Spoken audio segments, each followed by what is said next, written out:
উপস্থিত সকল কৃষ্ণ অনুরাগী গৌর ভক্তবৃন্দের চরণে আমার কোটি কোটি দণ্ডবৎ প্রণাম।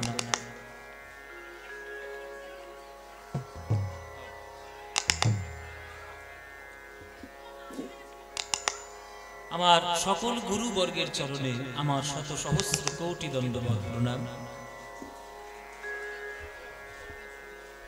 এই প্রভাস বাবুর বাড়িতে সরস্বতী পুজোর সময় প্রতি বছর এই হরিনাম সংকীর্তন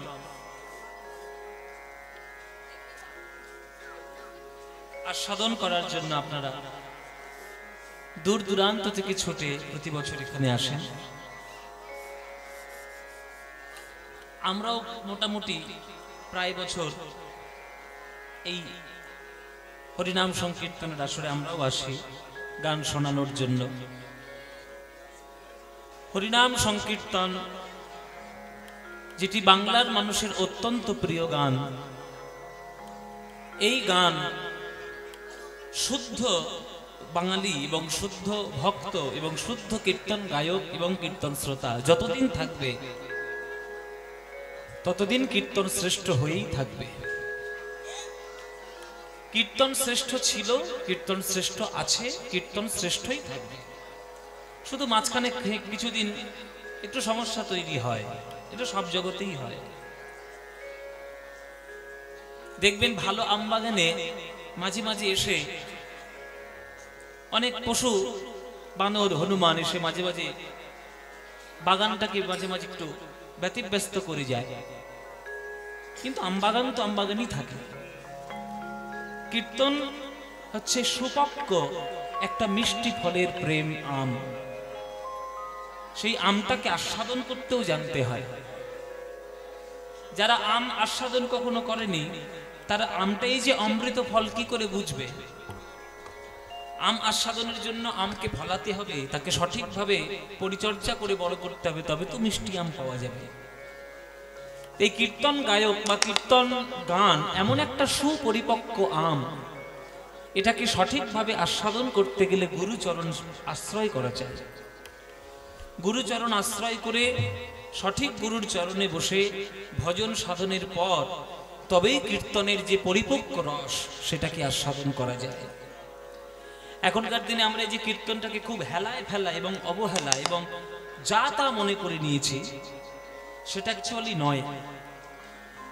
কীর্তন শুনতেন স্বয়ং রবীন্দ্রনাথ, কীর্তন শুনতেন স্বয়ং রামকৃষ্ণ ঠাকুর, কীর্তন শুনতেন স্বয়ং বিবেকানন্দ, কীর্তন শুনতেন ভারতবর্ষের তাবর তাবর যারা সাহিত্যিক, যারা বিজ্ঞানী, তারা প্রত্যেককে কীর্তন গান আস্বাদন করতেন। আমরা যদি এখনকার দিনে এসে হাতে একটা মোবাইল পেয়েই মনে করি যে আমরা বিরাট বড় আধুনিক হয়ে গেছি, এটা মোটেও নয়।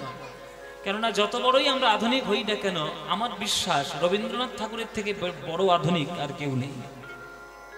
রবীন্দ্রনাথ ঠাকুরের থেকে বড় আধুনিক এই জগতে কেউ নেই, বাংলাতে তো নেই। সুতরাং তিনি যখন কীর্তনকে মাথায় করে রেখেছেন, তাহলে আমাদেরকেও কীর্তনকে মাথার উপরেই রাখতে হবে। কীর্তন হচ্ছে প্রথম কথা সঙ্গীত। কীর্তন ভগবান নাম রূপ গুণাদীনাং উচ্চৈ ভাষত কীর্তনম। ভগবানের নাম, রূপ, গুণ, লীলা এগুলোকে উচ্চৈ স্বরে বর্ণনা করার নামই হলো কীর্তন।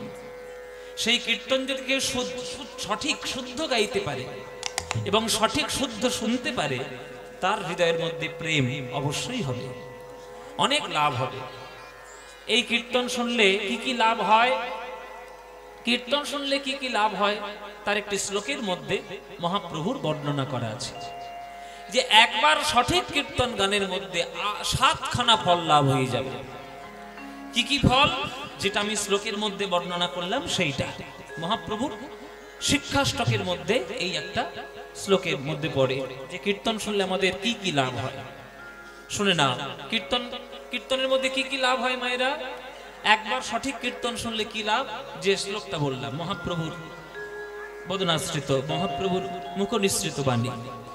চেতো দর্পণ মার্জনং ভব মহা দাবাগ্নি নির্বাপনম श्रेयः कैरवचन्द्रिका वितरणं विद्यावधो जीवनम् आनन्दाम्बुधिवर्धनं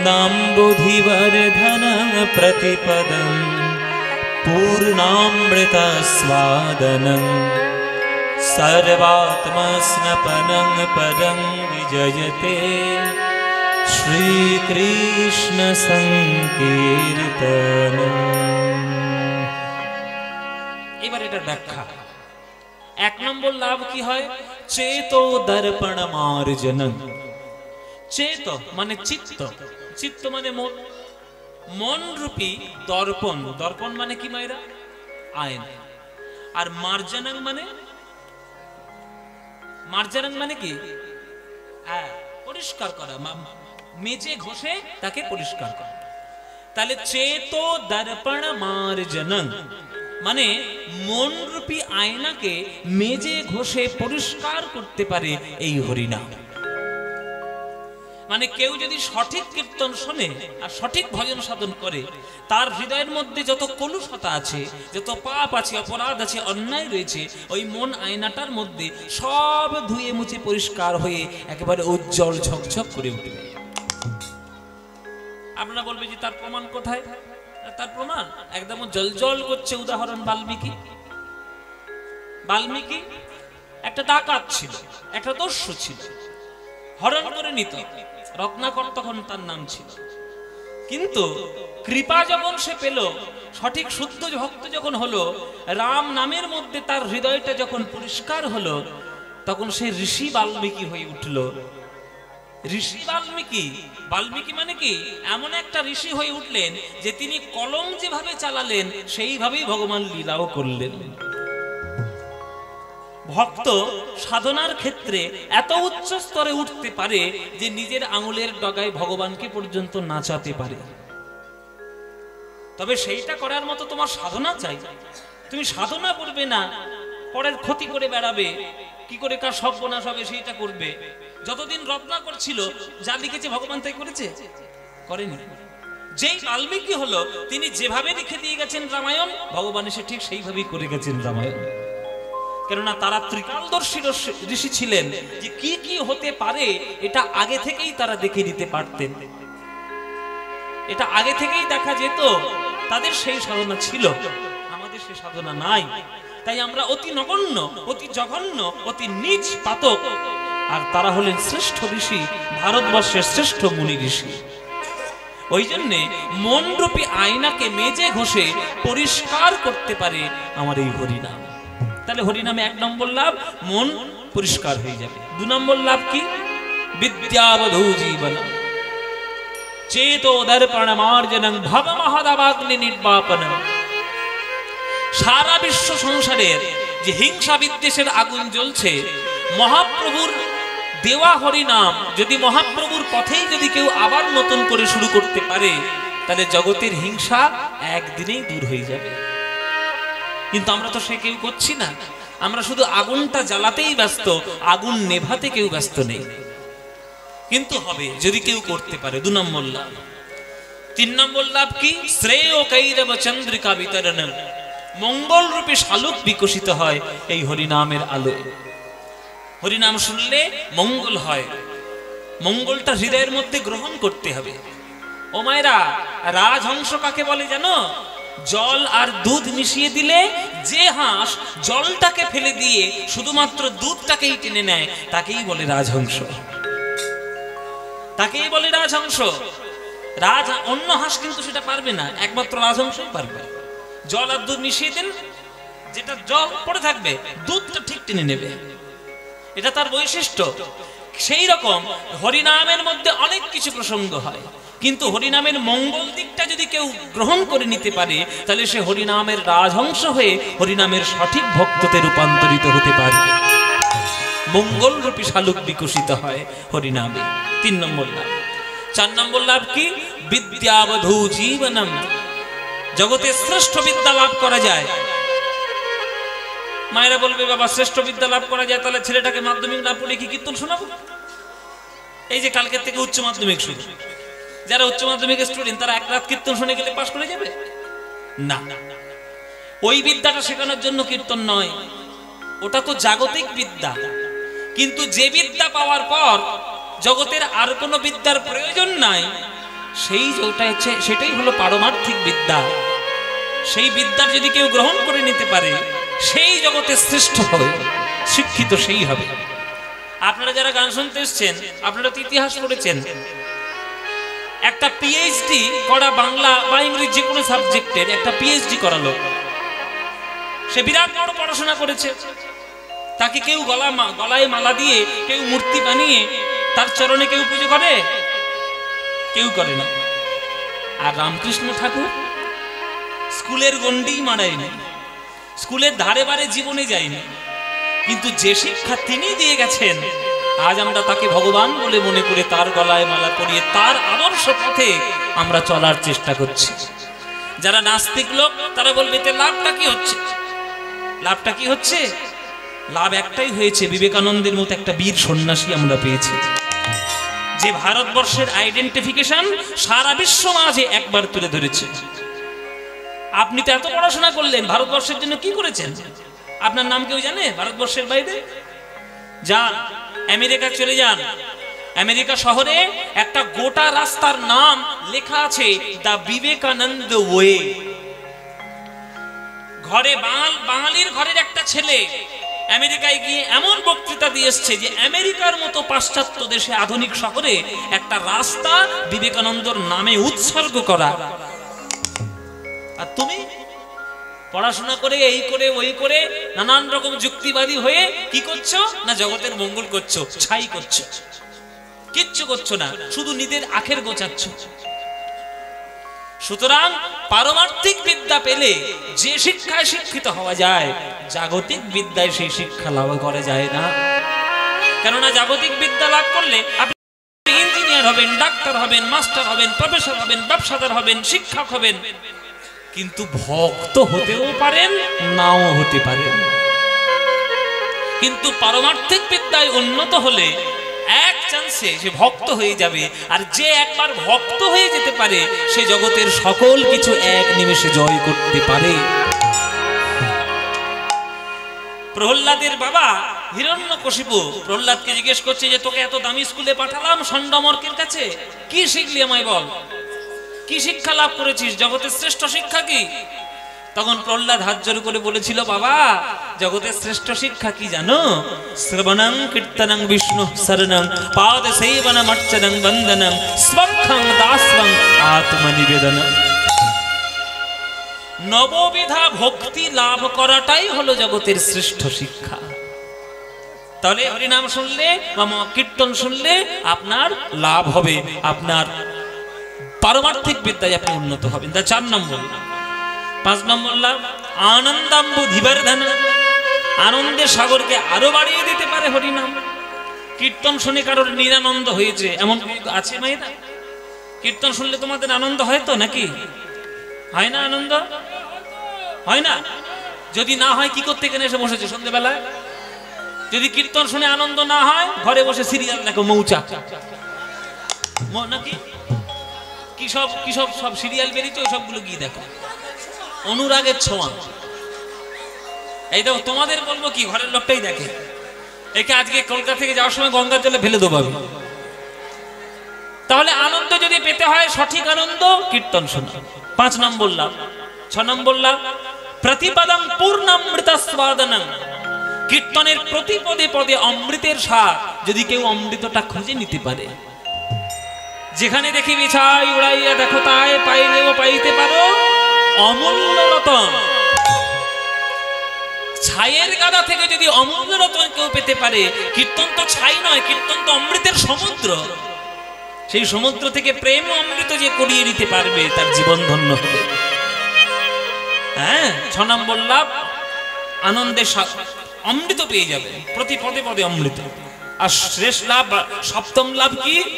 কীর্তন শুনলে চারিদিকে জীব জগৎ যারা আছে সবাইকে একসঙ্গে উদ্ধার করে নেওয়ার ক্ষমতা রয়েছে। সর্বাত্মা স্নাপনং, স্নাপনং মানে স্নান করা, সর্ব আত্মাকে স্নান করাতে পারে হরিনামের মহাসমুদ্রের মধ্যে। তাহলে একটা টাকা লাভ, 1 টাকা খরচা করে যদি 7 খানা লাভ হয়ে যায়, 7 টাকা লাভ হয়ে যায়, তাহলে সেই ব্যবসা করে লাভ নেই? কি গো, যার বাড়িতে গান করতে এসেছি তিনি নিজেই ব্যবসায়ী, তিনি ভালো বুঝবেন। দোকান খুলে বসেছেন, 1 টাকা খরচা করছেন, 7 টাকা লাভ আসছে, তাহলে দোকান সেই ব্যবসায় লাভ রয়েছে। তাহলে একবার সঠিক হরিনাম করলে যদি 7 খানা ফল আমাদের লাভ হয়, তাহলে হরিনাম করা দরকার না করা দরকার নয়? মায়েরা, দরকার আছে তো? তাহলে দরকার যখন আছে, সকাল সন্ধে যখনই সময় পাবে, হ্যাঁ, হরিনাম গাইবে। হরিনাম হরিনাম হরি হরি বলো ভাই, হরিনাম হরি হরি বলো, হরিনাম হরি হরি বলো ভাই। নাম বিনা কলি যুগে, নাম বিনা কলি যুগে, নাম বিনা কলি যুগে, নাম বিনা কলি যুগে আর গতি নাই, গতি নাই, গতি নাই। হরিনাম হরি হরি বল, হরিনাম হরিনাম হরি হরি বল, হরিনাম হরি হরি বল। সেই হরিনামটা আমাদের দিয়েছেন কে? গৌরাঙ্গ মহাপ্রভু। তাহলে গৌরাঙ্গ মহাপ্রভুকে যদি আমরা সঠিকভাবে না ডাকি, তাহলে আমরা কি পেলাম বাঙালি হয়ে? সেই মহাপ্রভুকে আমাদের ডাকতে হবে। চলো আজকের আমরা লীলা আস্বাদন করব। আজকে আচ্ছা, আপনারা কখনো শুনেছেন মহাপ্রভুর ছেলে আছে? মহাপ্রভুর পুত্র আছে, শুনেছেন কখনো? ও মায়েরা, মহাপ্রভুর পুত্র আছে কেউ নাকি? তোমরা শুনেছ নেই, কিন্তু পিতৃত্ব মাতৃত্ব অর্জন করার জন্য নিজের শরীরটাকেই যে প্রয়োজন এমন কোনো কথা নেই। যে মা বন্ধা, যে মায়ের হয়তো সন্তান সম্ভাবনা নেই, সে যদি একটা রাস্তার ছেলেকে কুড়িয়ে পায়, সেই ছেলেটাকেই সে যদি ছেলে হিসেবে মানুষ করে, তাহলে সে কি মা নয়?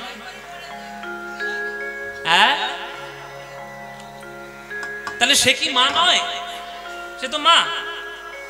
হয়তো তার গর্ভে থেকে জন্ম নেয়নি, কিন্তু হয়তো বলে দিয়েছে ডাক্তার যে তোমার সন্তান হবে না, তোমার শারীরিক গঠনগত সেই বৈশিষ্ট্য নেই, কিন্তু রাস্তা থেকে একটা ছেলে কুড়িয়ে পেয়েছে। তাহলে সে যদি সেই ছেলেটাকে মানুষ করে, তাহলে সে তার ছেলে না? মা হওয়ার জন্য, পিতা হওয়ার জন্য শুধু নিজেদের অঙ্গজাত সন্তানকেই জন্ম দিতে হবে এমন কোনো কথা নেই।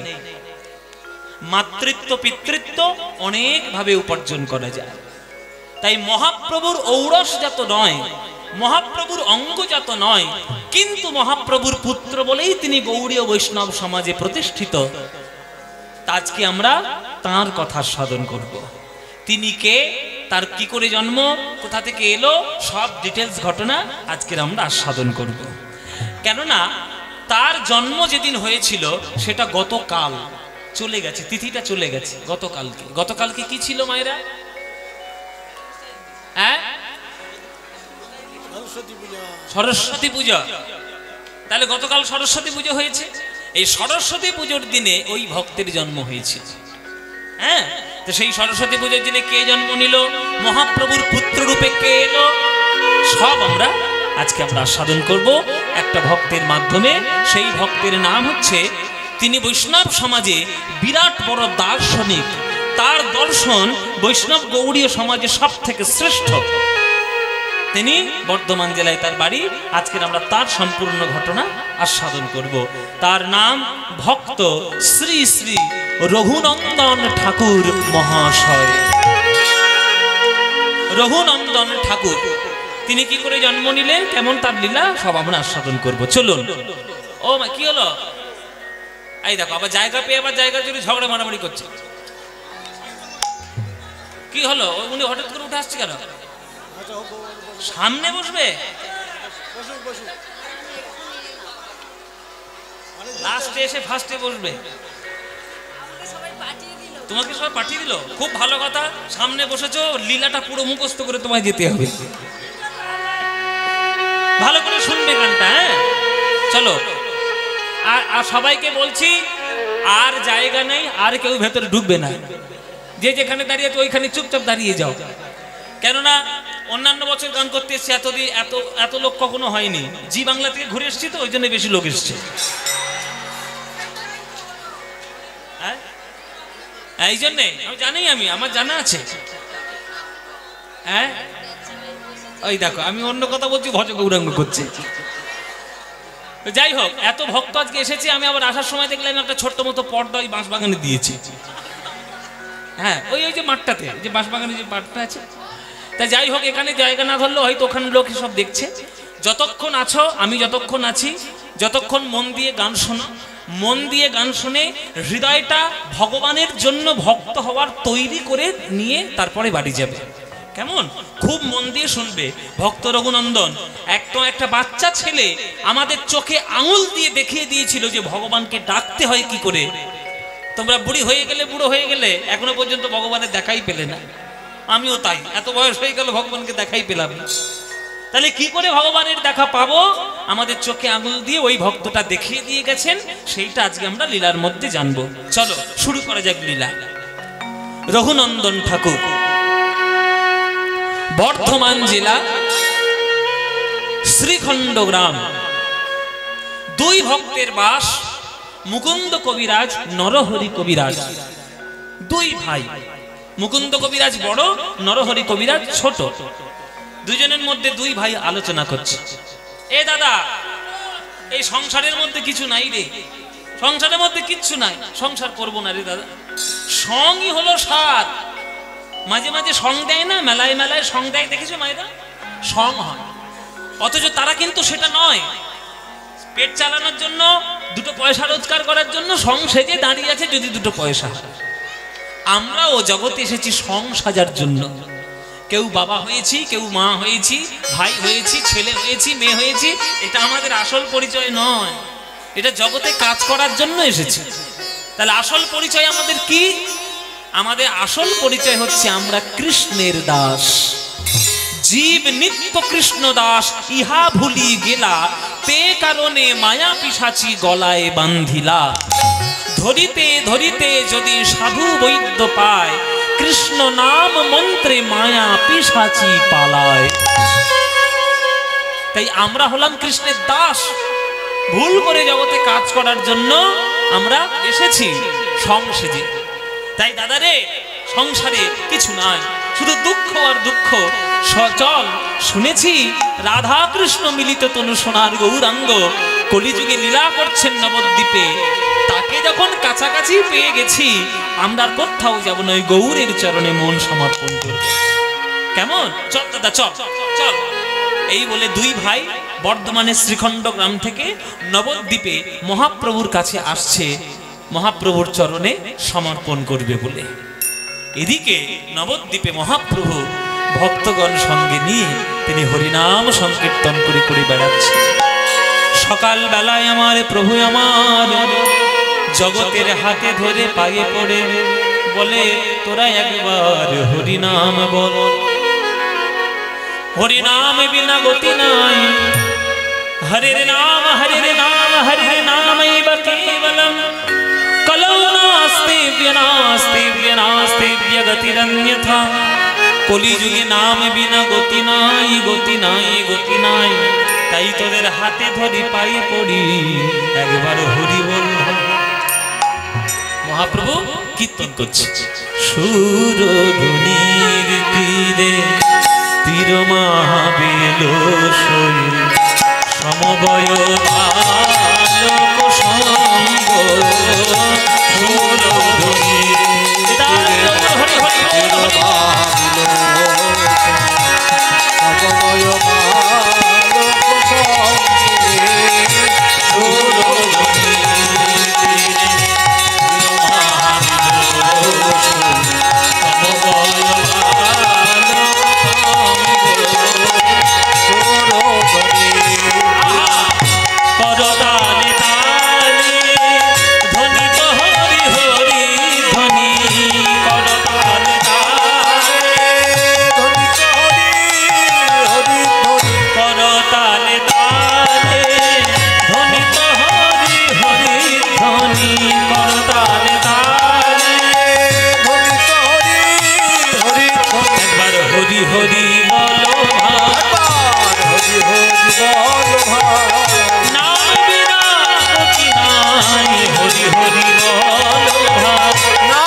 सनि धनि ध सनि धनि ध सनि ध धनि धनि ध म ग म ग म धनि ध धनि ध धनि ध म ग धनि ध धनि धनि ध म ग म धनि धनि धनि धनि ध करो ताले ताले हरि तो हरि हरि धनि ध म ग म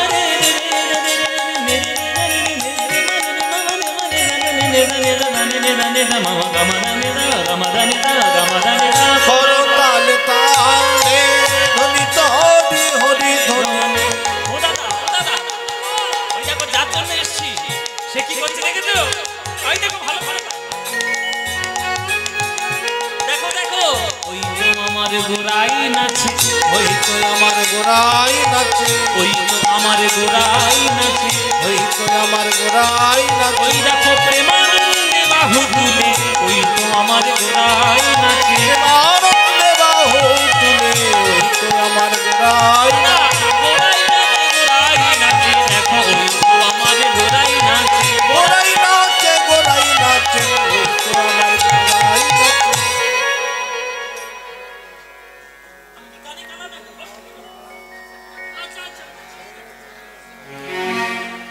এক কথা শুধু কানের কাছে ঘ্যানর ঘ্যানর করছে ইকো কম গোড়াই নাচে গোড়াই নাচে গোড়াই নাচে আরে আমি কি দেখতে পাচ্ছি না? আমি তো দেখতে পাচ্ছি প্রভু নাচছে, কানের কাছে বলার কি দরকার? ওই তো গোড়াই নাচে ওই তো গোড়াই নাচে। নরহরি বলছে দাদা আমার কথার মানেটা বুঝলেই না। আমি বলেছি ওই তো গোড়াই নাচে, এবার ওই তোর সঙ্গে গোড়াইয়ের গোটা যোগ করে দাও, দেখো কি হয়। ওই তো গো রাই নাচে ওই তো গোরাই নাচে ওই তো গো রাই নাচে ওই তো গোরাই নাচে অন্তরেতে শ্যাম নাচে ওই তো গো রাই নাচে অন্তরেতে শ্যাম নাচে ওই তো গোরাই নাচে তার অন্তরেতে শ্যাম নাচে প্রেমানন্দে বাহু তুলে অন্তরেতে শ্যাম নাচে দেবানন্দে বাহু তুলে অন্তরেতে শ্যাম নাচে ওই তো গো রাই নাচে ওই তো গো রাই নাচে। आनंद लीलामय विग्रहाय हेमाभो दिव्य छवि सुंदराय तस्मै महाप्रेम रसप्रदाय चैतन्य चंद्राय नमो नमस्ते। हरिना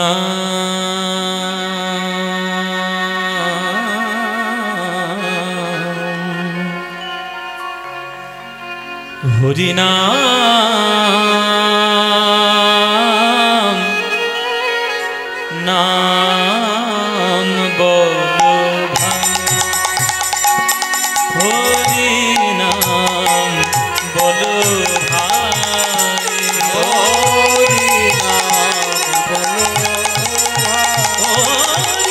হরিনাম বলো ভাই,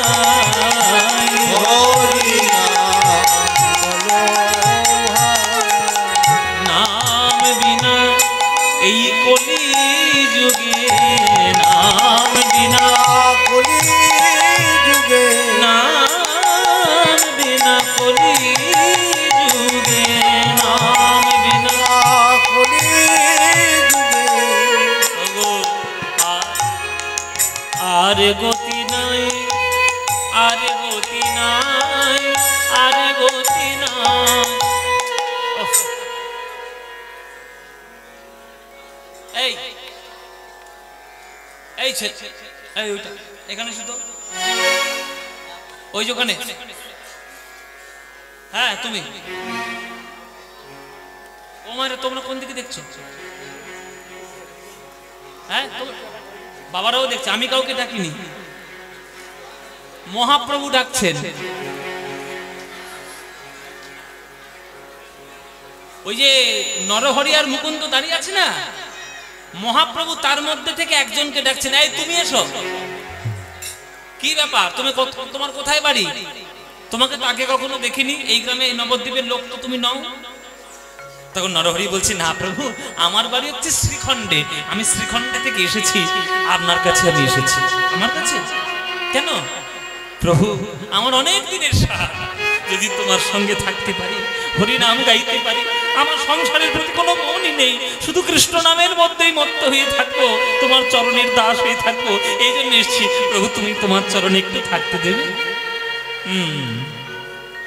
বেশ, তোমাকে আমার দেখেই খুব ভালো লেগেছে নরহরি। ভক্ত হওয়ার সব লক্ষণই তোমার মধ্যে বর্তমান। এসো নরহরি, এসো, তুমি আমার কাছেই থেকো, সংসার করো না, ওই বিয়ে করো না, আমার সঙ্গেই থেকে যাও। তুমি থেকে গিয়ে শুধু হরিনামের মধ্যেই জীবনটাকে সঁপে দাও, আমার কাছেই থাকো। আচ্ছা, আমি যা বলবো তুমি বলতে পারবে তো? হ্যাঁ প্রভু, যা বলবে আমি তাই বলবো। বলো কি বলতে হবে? তাহলে কিছুই নয়, হরিনাম বলো ভাই, হরিনাম বলো হরিনাম বলো ভাই, হরিনাম বলো হরিনাম বিনা